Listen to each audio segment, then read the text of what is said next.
you were just asking me about the sequencer. I've never used the sequencer in the MemoryMoog, and I think when I first got this thing, I got it used like back in 1990 or something. I've had this for a long time. I think I tried to figure out how to use it, and it was just so obtuse that I completely just gave up. And it's pretty much useless anyway. And I've got a third-party modification in it that unfortunately takes up the sequencer memory.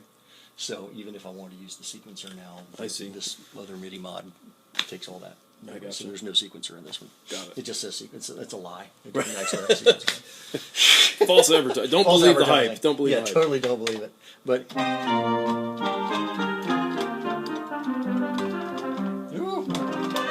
So ooh, that's nice. auto-tune. That's what that's for. Oh, so you hit the, okay.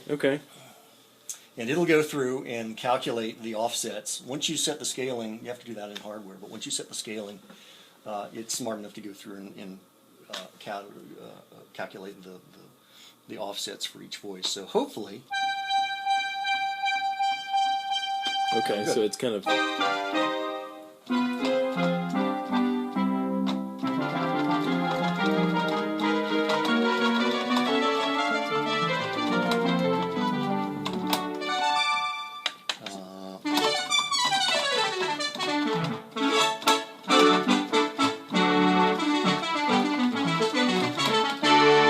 So the combination of the 3 oscillators per voice plus that filter design is really one thing that makes this special. And they designed into the mixer what was originally a flaw in the MemoryMoog, that you could actually overdrive the mixer portion of it and get this nice distortion. Okay. And they designed that into this thing. So you're actually hearing just a little bit of a...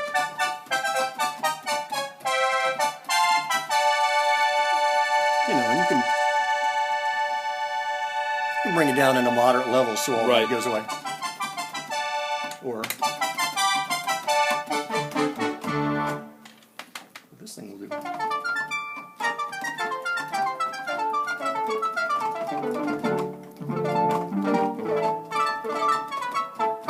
One bad thing about this thing is it takes forever to warm up. That Obi, before we started taping that, I think it had been on for about 10 minutes, and it was pretty solid. And that turned the Prophet on at the same time. I think I had to tune it once, and we locked it in pretty well. This thing has been on now for like 20 minutes, and it's still... Oh, wow. There it goes. And it'll finally catch up with us, but it's... So it would be accurate to say that this is like 6 MemoryMoogs stacked together, essentially? The original design brief was to stack 6 MemoryMoogs together. Wow. And the way it's laid out inside, there are 6 boards about yay big here that are all one voice over MemoryMoog.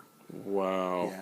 They didn't use on the Mini. They are discrete oscillators and discrete filters. In this, they used Curtis chip oscillators. They're all 3340s, which is the same thing that's in the Prophet, and it's the same thing that's in the Prophet 5 and in the Paul Oberheim stuff. So they went that way for the oscillators, but for the filters they actually put discrete filters in.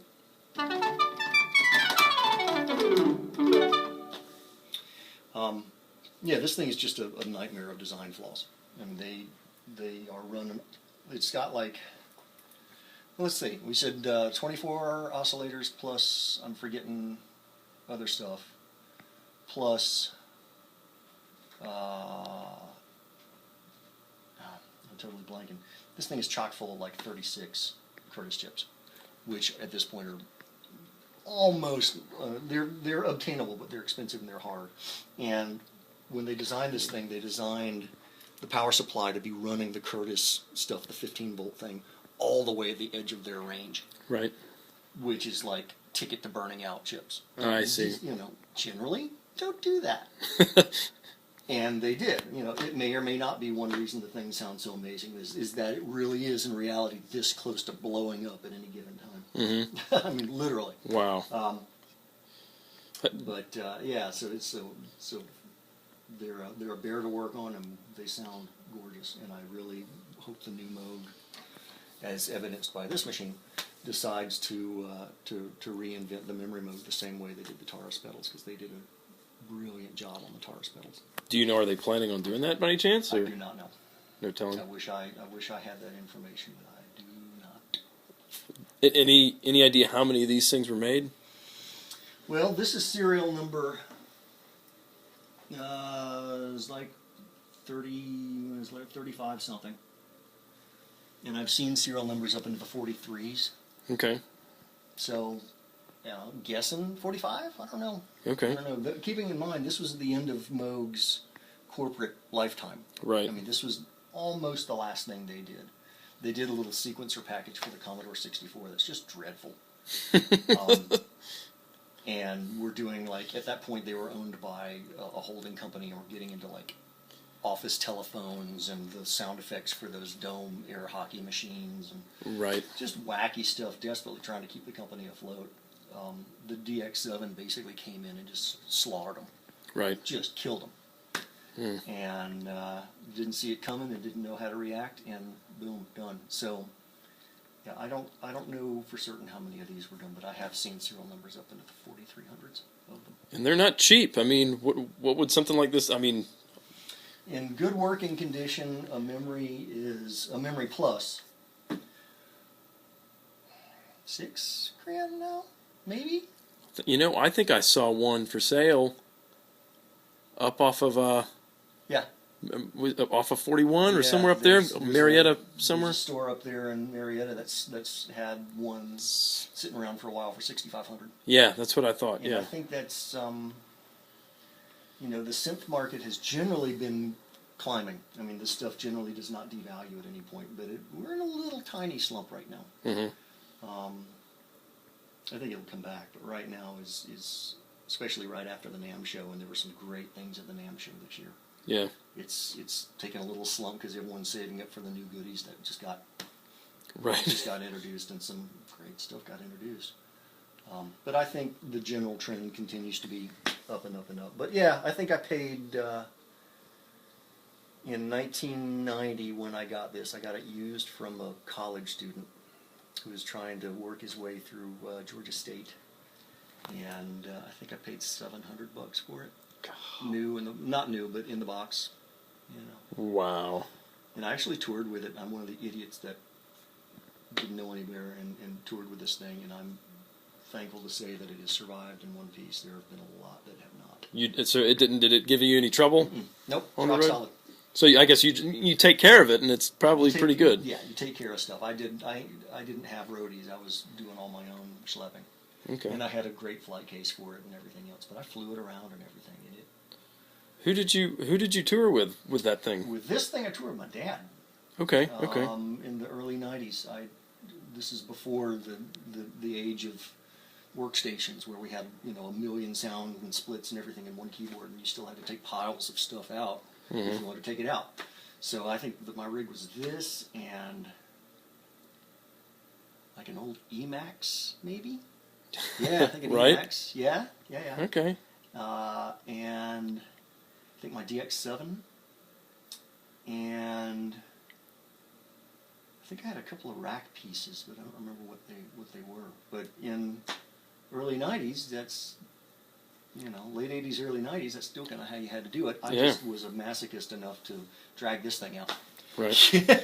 Yeah. Now, and this one doesn't do splits or anything like that. Like no, the you get one sound. like any of that. It's a hell of a sound, but you get one sound. Right.